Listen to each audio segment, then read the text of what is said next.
Repentance 4. In a narration found in Jami at-Tirmidhi, number 2406, the Holy Prophet Muhammad, peace and blessings be upon him, advised how to achieve salvation. The first thing is to control one's speech. A Muslim should avoid evil speech, as only a single evil word is needed to cause them to plunge into hell on Judgment Day. This has been warned in a narration found in Jami at-Tirmidhi, number 2314. A Muslim should avoid vain and useless speech, as it is often the first step to evil speech, and it wastes one's precious time, which will be a great regret for them on Judgment Day. A Muslim should strive to either speak good or remain silent. This has been advised in a narration found in Sahih Muslim, number 176. When one behaves in this manner, even their silence is counted as a good deed. The next thing mentioned in the main narration under discussion is that a person should not leave their home unnecessarily. Behaving in this manner leads to wasting time and both verbal and physical sins. If one truly and sincerely reflects, they will realize that the majority of their sins and the problems they encountered were due to unnecessarily socializing with others. This does not mean it was always the fault of others, but it means if one avoids unnecessarily leaving their home, they would sin less and encounter less problems and difficulties. This would also free up their time to learn and act on useful knowledge, such as Islamic knowledge, which is beneficial in all aspects of one's life.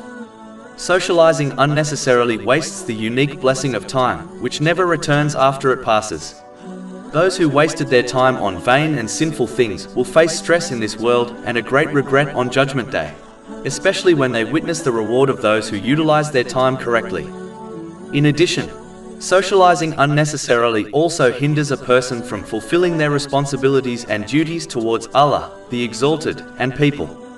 It also prevents one from the important task of self-reflection. This is needed in order to ensure one is heading in the right direction in life, and whether or not they are completing their responsibilities and duties. A lack of self-reflection leads to an aimless life whereby a person has no firm direction in their worldly or religious life. Over-socializing also encourages one to become dependent and clingy to people, and this always leads to emotional, mental and social problems, as one's whole life, their happiness and sadness, all revolves around people and their relationships. One can save themselves from all these negative effects by only socializing when it is necessary. The final thing mentioned in the main narration under discussion is to weep over one's sins. This behavior shows genuine remorse over one's sins, which is a crucial aspect of sincere repentance. This has been indicated in a narration found in Sunan Ibn Majah, number 4252. The other aspects include seeking forgiveness from Allah, the Exalted, and anyone else who has been wronged, unless this will lead to further trouble. Making a firm promise not to commit the same or similar sin again, and where possible, make up for any rights which have been missed or violated in respect to Allah, the Exalted, and people. Islam does not demand perfection, only a genuine and sincere effort to obey Allah, the Exalted, and when one sins to sincerely repent and strive hard to reform themselves.